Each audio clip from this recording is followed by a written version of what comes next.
nti omuntu bw'omala okitegeera nti obusiraamu bwatandikawo ne Nabbi Muhammadi kati buba buntwalawa manina okuddayo okusookera ddala nga Nabbi Muhammadi tannabaawo abaaliwo basinzanga batya kubanga Nabbi Muhammadi yamala kujja n'abaawo bw'amala okubaawo Qur'ani n'eryokemu ekka ekitegeeza Nabbi Muhammadi naye yaliko ekiseera kuno ku nsi nga Qur'ani teriiwo yali akola ki Qur'ani nga tennamuweebwa yali akola ki sebo tuli mu Qur'ani tuli mu suratil jinni yeyogera so sinza ayogera okiwulidde sinza akola ki nti ffe tuli majinni amalongoofu ffe tuli majinni amaki amalongoofu kitegeeza osobola ogasanga mu kereziya ogasanga mu muzigiti ontegedde ekitegeeza nago gasaala nago galya kati galyaki gyegimu ku mirimu gye mbadde nkugamba gye nakolanga nkuzaayo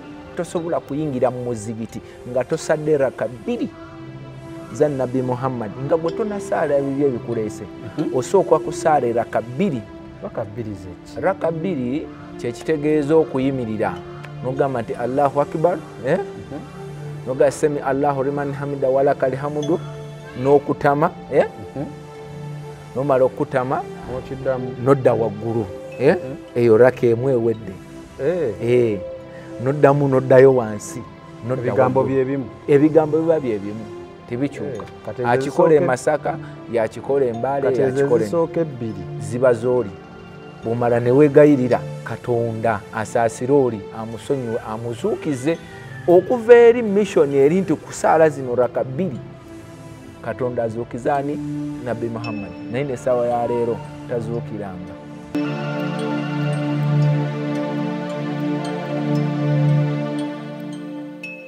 Teri mufirika okikakasa nteri mufirika yali azzeemu kufa kuva 2:5 ng'agenze Maka okukola hijja. Sirina bwino naye tekiriyo kubanga kino nkyogera ku media abasinga bawulira gwoyinza okuba tolina bwino naye abantu bali balina bwino abantu bali be basinga okunoonyereza ennyo njagala bakinoonye ngenza okuvaayo okukyogera nti nze kitegeeza nkirinako obukakafu nkinoonyereza nkimanyi already nali nkimanyi era avayo atugambe nti gundi yafiirayo okiwulira biki ebikolebwa ate mwatu bwoba ogenza okukola hijja tebakukkiriza gwe okukomawo kyoyogere ekyo ekimu ekisooka hijja erina amateeka gaayo amateeka asooka ate wulira eteeka eddala tosobola kuba mwami na mukyala ne mugendayo omulundi gutya omukyala agendayo ku guno omwami n'agendayo ku guli oba omwami asookayo omukyala n'addako ge mateeka gaki sisobola kuba na ssente eŋŋamba Sami ne mukazi wange mukyala wange tugende n'omwana wange omukulu tugende tebakikkiriza osobola okikola naye ng'okikola mu bukyamu okugeza nti oli asimbulidde Kenya omulala n'asimbulira Entebbe ntisobola kugenda nti ze ne famire yange ne mugenda ku kisaawe Entebbe ne mulinya ennyonyi emu ne mugenda ekyo tekikkirizibwa mu busiraamu mbadde simanyi ekyo tekikkirizibwa kifaanaganako nti ng'ono omusajja atayirira akola tayiri takkirizibwa kuyimirira mu maaso n'abasaaza ekyo kyonna byenjogera njagala obinoonyereze era abasiraamu babimanyi kati sooka mpe ku mateeka ago etteeka erisooka wogenda tokkirizibwa kudda kunyumya nti ate munaye twabadde bwetyo ate ne tukuba empagi ate kubanga waliyo ennono zaawo ojja kulaba emisambwa nga obadde omegana n'emisambwa waliwo yambuuza nga tuli ku impact awo n'agamba nti nze lwaki bahaaji bwe mugenda eyo mukomawo ne bagaggawala tewaliyo haaji agenda okukola hijja n'atakomawo n'atafuna ssente omanyi lwaki kubanga emisambwa gimuwa ssente okumusikiriza olwo atwale n'omwana we atwale ne mukyala we okitegeera kati mwaba abantu 10 oba abantu 5 mujja kubaamu omu emusambwa gwogenda okwasizaayo gimusaddaake gimufunemu omusaayi kyekigendererwa yeba mission naye wano tebakulagirawo nti munnange bwe tunaagenda nti bw'onoogenda ojja saddaakibwa naye ng'ate ejjukira bakubuzaabuzizza wali mu Luwarabu bakugambye jangu n'essanda ekitegeeza bano abakugamba nti ojja n'essanda bo baba bamanyi missioni nti oyinza okugenda eri n'ofiirayo ontegedde bwokyovola nti bakutuma kino ekintu kye bagenda okuziikamu bandikutumye ssente noga janguko n'obusente butonotono ene mistake yonna kasente kantusobola okugulira kye tukuziikamu nekyo bakikugambirawo direct kati nga nkozeza wali emmaka bw'omala okutuukayo gwagenzeeyo bamaze okukwaniriza kye bakugamba kati olwo wano mu kwetoloola kabba emirundi 7 olwo bano basiraaje we waviirayo manye ebigambo bye bagamba ayimirira walizina n'agamba nti wal amada nasahihal kullat nti okkiriza okwewaayo mu busiraamu gwe noddamu nti allahumma byewakolanga tenkunyonyola nze nakikolanga kyova olaba nti emmaka nalinga mwana kati ne bagamba nti walla fadullaji anta yasalkul hava wanta nti okkiriza gwe kenyini okwewaayo olwo bakuzzaayo kali akalombolombo nti omuntu akkiriza na mutima gwe nayatula n'akamwa ako okukola ki ndokose ne sitaani naye mato omala kwatula oli kukewa kyewakolanga kati omala nga mwetoloola nga mumutandika okwetoloola omala okukkiriza kati seka nga nayimirira wali nemutandika nti alhamdulillahi rabbil alamin arrahmani rrahim maliki yaumidin wa iyaka nabudu wa iyaka nastaqim ihdina sirata almustaqim sirata alladhina an'amta alaihim ghayril maghdubi alaihim waladallin jukira abasajja bano babuza abantu bangi obusiraamu babeera nga abakuwaayo naye nga mwattu olina mu kuyimba obeera nga ali mu kuyimba naye nga kitegeeza ekigambo siratu alladhina kitegeeza nti olutindo olwenkanankana akawuzika nabbubi ekigambo siratwa kitegeeza olutindo lujja kuba lutono ng'akawuzika nabbubi nti onyamba ompise ku lutindo olwo olwenkanankana n'akawuzika nabbubi kati bw'omala okwogera ekigambo ekyo olwo gwe weetooloola bagenda gw'osimattukaawo mu kwetooloola kabba nga amagini tegakupiikinzeemu waliyo omutendera omulala omutendera omulala baguyita kukuba empagi eya sitaani laada nafaudu billah wali empagi ya sitaani emakka wenyini bamaseeka bazimanya ezo era bajja kukunyonyola mu komenti empagi eyo okwata ejjinja n'ogamba nti laada nafaudu minka asal hadanti sulaladina aminu natarafawadu bilka n'okanyuga ejjinja n'omanya abantu abafiira anti kiba kitegeeza nti mazima ddala nammwe nze newaddeyo omusaayi gwange nguwa obusiraamu omusaayi gwange ngunyise mu busiraamu jjukira oba tokoze endagaano ekitegeeza lino ejjini lino lye tuyise eddongoofu bo lye bayita eddongoofu ne buli kunywamu omusaayi oredde guba gutwaliddwa mu busiraamu oredde gwaguwaddeyo kati ate abantu abo bafiirawo batya ng'oli mu kukuba olw'eno endagaano gy'oba okoze naye waliko ekigambo wal an wan saadi kitegeeza nti okuwangulwa oba okuwangula kati olumala ng'okuba empagi kati empagi bw'ogikuba ejjinja engeri gye liva eri jjukira gweoba okuba jjini kati ejjini nayo erina okuweereza ejjinja bebo bowulira nti nawe ku mpagi bafiiriddewo badde agenze kuba sitaani tosobola kuba sitaani n'atakuddiza gwe muyita mu misibe wa mikono okiwulira naye ng'ebyo byonna babiteekawo obusiraamu okuyambako okukuŋŋaanya omusaayi guno gutwalibwe eri wansi olwo abaaliyo abakula emisambo egikula muliyo n'emisambo egitasobola kutambula okimanyi ekyo gyegiri eyo nga gyo baagimenya emikono nga gyo baagimenya tegisobola kutambula nga gimisibe nagyo okiwulira eyo wansi gyegiri obusiraamu lwakinyimirira nenjogera ku busiraamu kubanga bukola kinene okusapootinga obwakabaka bwa wansi mu nnyanja okimanyi tewaliyo haja agenda Makka okukola hijja n'akomawo n'atagaggawala ekyo nakyo mbadde sikimanyi kinoonyereze tewali olwo lwaki olwo gino emisambwa bwe gimala omuwa ssente ng'akomyewo aliyo amazzi ge bayita agalukuya nti bagajja eyo nezamuzaamu obadde ogamanyi ogawulira baseeka nga bagalanga ku tv ne ku maradio nti jangu ofunayo amazzi gazamuzaamu gava gava eri ag'amazzi ate nno bw'ogasomako n'ogategeera obulungi oyinza obutaddamu kulya pirawo ku muzigiti. Samikege manya gange Nick Media channel gyoliko ebintu ebyogerwa naddala program ey'olwaleero ne mulaba nga nsirise siina kyakudda kuba sibimanyi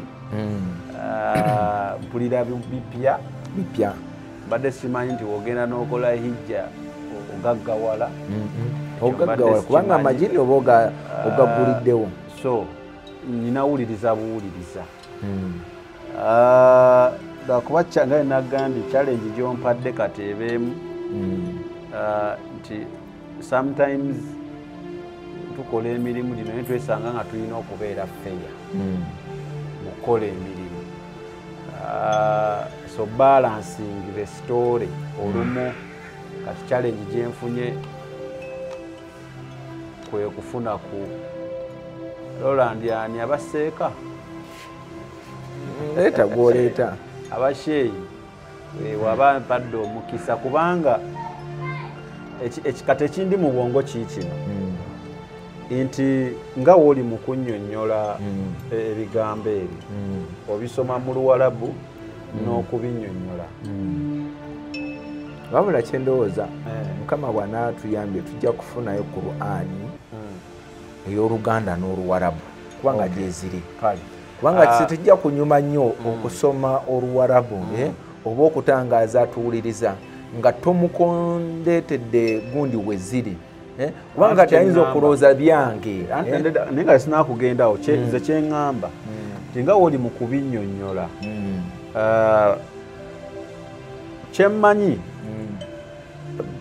ku ddala erya seeka wanga eseeka abeera omuntu omukadde omumanyi understanding eyo gy'olina mbadde mmanyi naye gy'alina ekikyukamu kyekino nti nze njogera mazima kyembuuza bwekiba kati ngeri gy'otusomedde eya n'ogamba ebaddeko akagundi olutindo olinga olwanabbu bakyogera batya wasolata alladhina li'amta alaihim gairin magadubi walaihin wala dwalin nti onyambe ompise ku lutindo olwo olwenkanankana n'akawuzi kannabbubi nga yeegayirira Allah.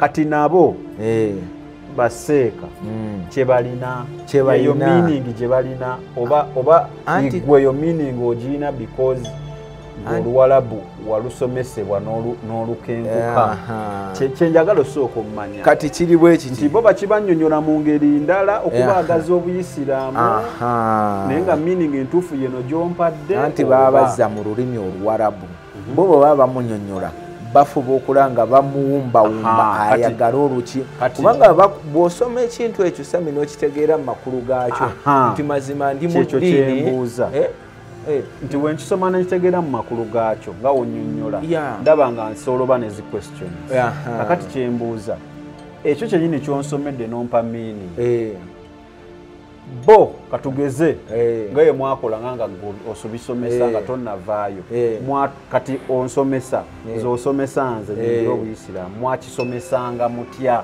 meaning eri ngifunye kati mwakisomesanga mutya kati bo bateekamu ebisoko batya nakugamba nti buli lwoba ogenda okusaala gisome eyo ssuula omanyi lwaki buli lwogisoma obeera weegayirira gino emisambwa kati ye takikuleetera openale nti kimiininga kino wabula yakikuleetera ng'akulaga nti kitegeeza kirungi ya busiraamu kiriwo lw'obulungi bw'obusiraamu okitegeera bw'omala okisoma bw'oti kati gwe otwalibwa ekisa ky'amaanyi okutegeera nti kyensomye mu butuufu bwe mba ndimu akamozoola siteekeddwa kukola ki kati kekali kati ninga akuzaayoko wali we natandikidde nti omuntu bw'omala okitegeera nti obusiraamu bwatandikawo ne Nabbi Muhammadi kati buba buntwalawa manina okuddayo okusookera ddala nga nabbi Muhammad tannabaawo abaaliwo basinzanga batya kubanga nabbi Muhammad yamala kujja n'abaawo bw'amala okubaawo Qur'ani n'eryokemu ekka ekitegeeza nabbi Muhammad naye yaliko ekiseera kuno ku nsi nga Qur'ani teriiwo yali akola ki Qur'ani nga tennamuweebwa yali akola ki kale ebyo n'ebibuuzo olina obyebuuza. Those are some of the questions eziriwo. I think katukatingemu omusana gutusazeeko tufuna location endala then tulyoke tweyongereyo betuliko bannaaye tetuli mu ntalo kubanga byensinga obutayagalira ddala mu nsi eno zisaagala ddala ntalo z'amadini kyobula lwaki naleka okugendanga kwezo program kubanga mbi. However I think mu mulimu guno wadde tuweereza naye balancing olumu yeetaagisa so senga nfuna omukisa mba njagala Yokaana adde wano nadde wano tusomese tulabe kale tusooke tukyuseemu ku location then tugamba tukomawo Samkege manya ga Unique Media Channel Lawrence Olima yali ku kamera JS Medical Hubs bali nansa nate nga Yosh ali ku Lubaga Road oyinza okumusanga tudda Yokaana anjita tuli Mecca biki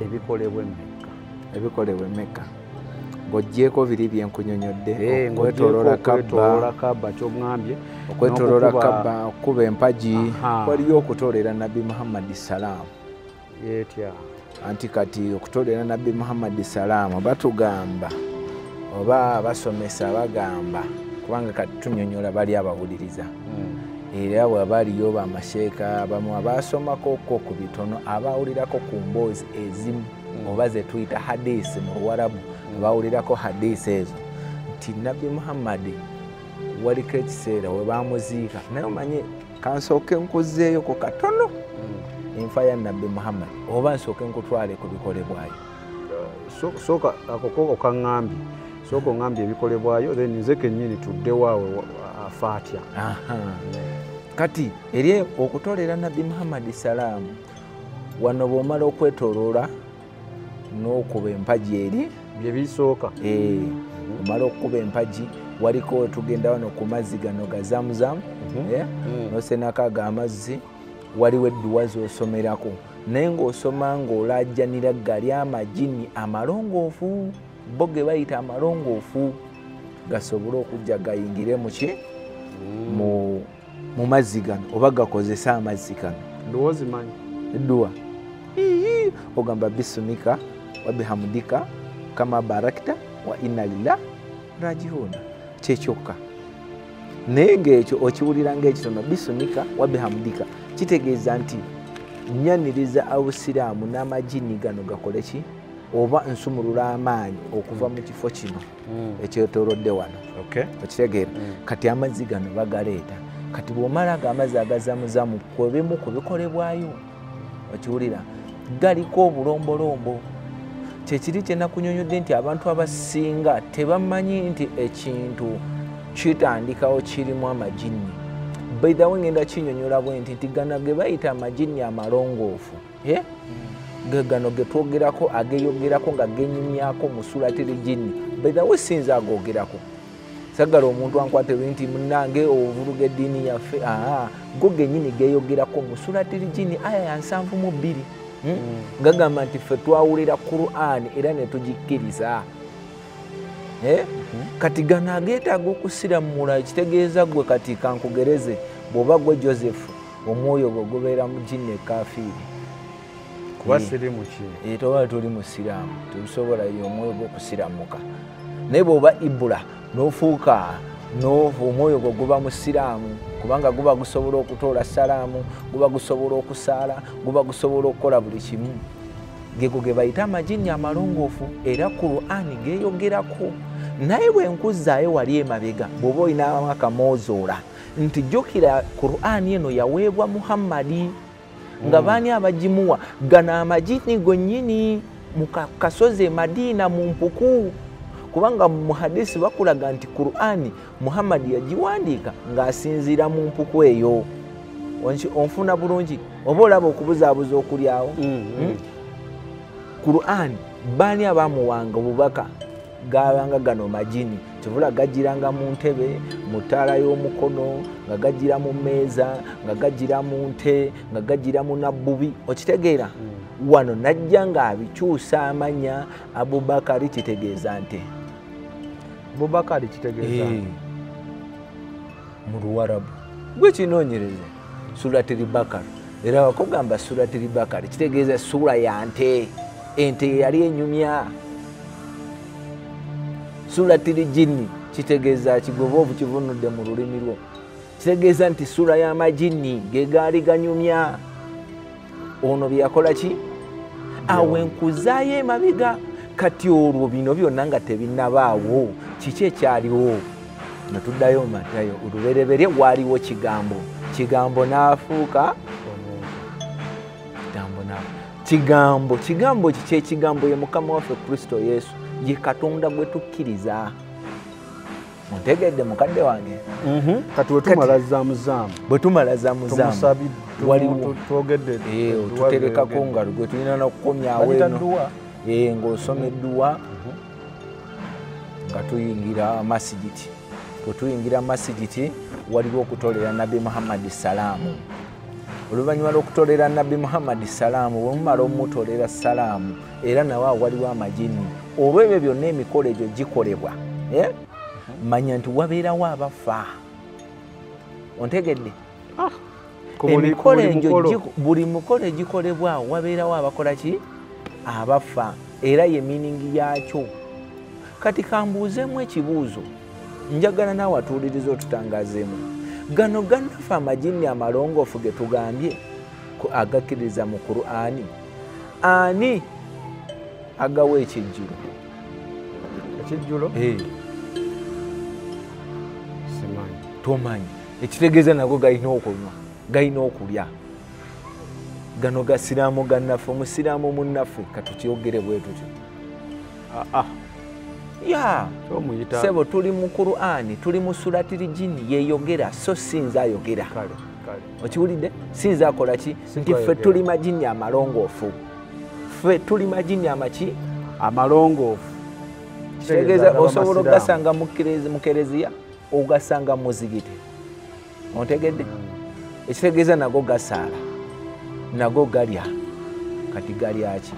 Ng'egimu ku mirimu gye mbadde nkugamba gye nakolanga nkuzaayo. Bwe tumalaawo omaze okutolera Nabbi Muhammad salaamu. Nabbi Muhammad ono omutolera salaamu waaliwo empagi ziringa 3 oba emitendera 3 yagamba nti laja aman tafaudini ng'agamba Abubakari walaihi wasalaamu nti jallada nafasi nti okusaasira n'emirembe bibeere gye ndi olw'embeera gye mpitamu kubanga okimanyi nti Nabbi Muhammad naye yali asooberayo okuzuukira n'atazuukira olwo okuziika mu sande 3 omanyiwe kyava Nabbi Muhammad yakissaawo n'akiramira Abubakari walaihi wasalaamu kubanga yagamba wal Isa al-kafada aban inna lillahi wal jannata al-hafan nti nsoobera okuzuukira mu nnaku 3 nga Nabbi Isa bwe yakola ki? Bwe yakikola.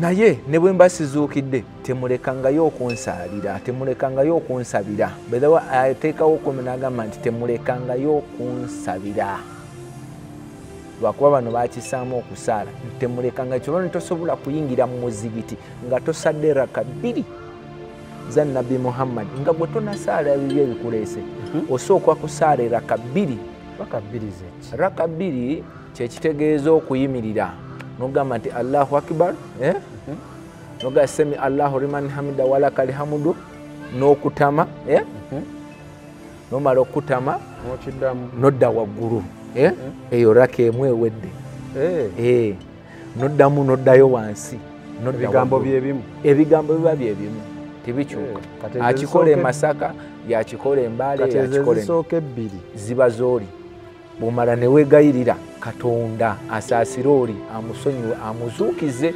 okuva eri mission eri nti kusaala zino raka 2 Katonda azuukizaani nabbi Muhammad naye n'essaawa ya leero tazuukiranga. Olwo Qur'ani kyeva ekugamba nti okubonaabona kuli kwabo abavunama ku musaalo. Naye bano bakivunula bayimaamu ne batugamba nti anti olwa swala zaabwe zitatuukiridde, olw'obutali bulongoofu bwabwe, olw'obutasiiba kwabwe, laja afadanisi okubonaabona kuli kwabo abavunama ku musaalo. Njagala ya imaamu oba seeka oba Bilaali oba ani atundambulula akantu ako. Bani abavunama ku musaalo? Si basiraamu? Basiraamu. Bani okubonaabona kuli ku baani? Eyo Qur'ani yekyogera. Seeka bw'oba oli eyo ng'owuliriza ku midiya saawa zino tutangaaze, genda mu komenti otubuulire. Baali bagamba baani? Awe nkugambira nti abasajja bano babuze, abasajja bano baabulira mu lulimi olw'obutamanya. N'akimunyonyola akisoma ng'akirungiya ng'asigala mulungiyiza busiraamu. Ne yeerabira nti bw'atandikawo ne Muhammad yaluka ekintu kye n'amajinni gano. Kati wetumala masigiti. Bagita masigiti? Masigiti. Ne tutoolera Nabi Muhammad salam. Kati waliwo eyo ennywanto ku bbeere. Ate waliyo gye bayita halla jafadan. Oba gye twandiise kati olaba zaamuzamu wava. Awe bajja gye bayita lukuya. Amazzi aga lukuya. Balemanye ebitwato abifunye dda. Lukuya wanjawulo kuzaamuzamu. Tulina bikola mu oda. Oba osobola otandika. Anti osobola okuba obusobozi bwo bwe bukola ki? Naye jjukira biri ku mateeka gano ameka? Naye bikolebwa mu oda nga ewobiŋŋambye. Bikolebwa mu oda waliwo n'abatabikola. Oyinza obikola. Oyinza obutabikola. Manyi olutuukayo obukosa obusobozi oba obuyina naye ng'abasinga. Kati kankulage na kino okimanyi nti buli asoma nnyo Qur'ani n'agikuguka atandika kukuba bitabo. Wadde mino okuba ebitabo. Okukuba ebitabo be bano b'owulira nti Sheikh Gundi alombera abantu dduwa ne basumulukuka. Tusooke tuveeyo. Eyo tusooke tuveeyo tugende empola. Anti mbadde nkuleetera omanyi lwaki kyekiri kye nkugambye nti kyombuuzizza nti bwe basobola obbikola bonna mulimu abagendayo ate bo ne beeyongera okukuguka bukugusi okutegeera wano bulijjo nsobola okwogera n'amajinni. Ontegedde? Anti kyenjagala omumanya nti we tutuukayo nga tutuuse omaze okwetooloola akabba nedda kyeŋŋamba ebirana nga woziŋŋambye. Kyenjagala obuuza zikolebwa mu oda oba nsobola otutuukayo nga katugeze nkusanzeeyo nange ngenze nensooka nengenda nenjira salaamu enosookera eri then wemala salaamu neryoka oba tubirina biva mu oda nti tusooka mu kwetooloola kyo kiri mu oda n'okukuba amayinja. Naye kati bino sisobola kusooka kukuba jjinja neneyoka netolola nedda bya oda ebyo ebibiri. Okay, ebibiri bya oda nebisigadde okutoolera Nabi Muhammad okutoolera ku kwa Abubakar. Anti n'Abubakar naye yamala n'afa. Abubakar ye musika wa Nabi Muhammad eyasooka Nabi Muhammad bwe yali akutuka oba gwakubiri gwa Muhammad. Muhammad bw'amala okutuka masigiti n'abagamba nti ya Allah ababadde musinza Muhammad amaze okufa ladi afadu nti ababadde basinza obusiraamu n'ennono zaabo musigale mu lujja. Awo Nabi Muhammad yatugambye walkul afa nti agenda zuukira lajanes. Omanyi lwaki abasiraamu abamu balimu ebibinja bibiri? Mulimu abatabuliki, mulimu ne bana abaki. Mulimu abakkiririza okukuba amataali. Amataali oba gategeera. Mulimu n'abatagakkiririza mu kyava wa kiveeri. Lwaki kiveeri? Nabi Muhammad bwe yali agenda okufa waliwo omusajja Bilaali omuddugavu bwe bayitanga Yahaya. Yahaya oyo yali alonze buno obumutambuza ddembe. Nabi Muhammad bwe yamala okufa olunaku olwo ne bamuziika. We wava ne kino ekyokuziikirawo express nga bamanyi bajja kukola ki ajja zuukira nga bwakoze eki nga bw'abagambye. Kati bwe bamuziika kwolwo kibuyaga n'akuuta jjukira eri nsi ya musenyu. Okitegeera ne bamuteeka kumpi. Ekiro ekyo kyennyini embisi z'ono mu Bilaali zikutula ziva mu kago zitambula. Jjukira ye etambula efukula. Onfuna bulungi. kati we baali bamubikidde nindako taata leka kumbuzaabuza taata onzija kumulamu abantu bajja kumbuuza bye mbadde nnyonnyola bajja kumbuuza nga byennyonnyola bye bituufu zifukula kumbe bamutaddeyo eggulo nga bamanyi ajja kukola ki olwo bamuziise mu ssanda mmeka 3 zino eziwewuka aleme okukaluubirizibwa mu nzuukira ye Nabbi Muhammad ku olwo bagenda okulaba embizi zino zamufukula ne zimugjayo bwe zimala omugjayo Bilaali bwe yayaziina ku makya bwe yasanga essanda liri mu bbanga nga litambula n'agamba nti ya Allah ya Rasulullah akoze eki azuukidde ne bakuba amataali ne basanyuka mu kibuga ekyo Madina ne beetolwa nga bamanyi Nabbi Muhammad akoze eki azuukidde bagenda okuddamu nga kibuyaga akendedde omusenyu kumbe tannazuukira zirize zakoze eki awo omusiraamu w'ennaku zino we yakyayira ekigambo embizzi naye nga walijjukira mu Qur'ani ekugamba ladi afaudu minillahi wal jannati nti bw'oba waliwo ekyokulya kyonna nga tewali kyakulya kyonna ng'embizi eriwo dya n'ofa nga togiridde mukadde wange okimanyi nti oyingira jahannamu bwe kityo Qur'ani bw'ekigamba so siyinza akola ki kati awo obukyayi we bukola ki we buva kati mbizi kufukula mukulu bw'amala okuvaayo wulira seeka toseka bino ebintu by'amakulu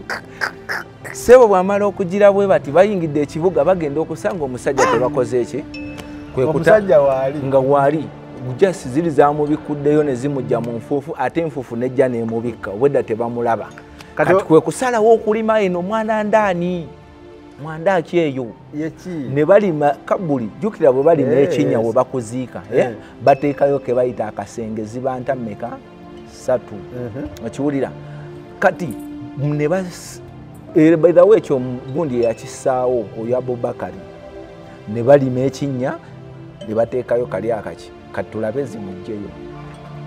Ebyo byowulidde oba ebyogeddwa mu episode eno si birowoozo bya Unique Media nga channel awamu n'abagikulira wabula birowoozo by'abantu ssekinnoomu mu kiti kyabwe.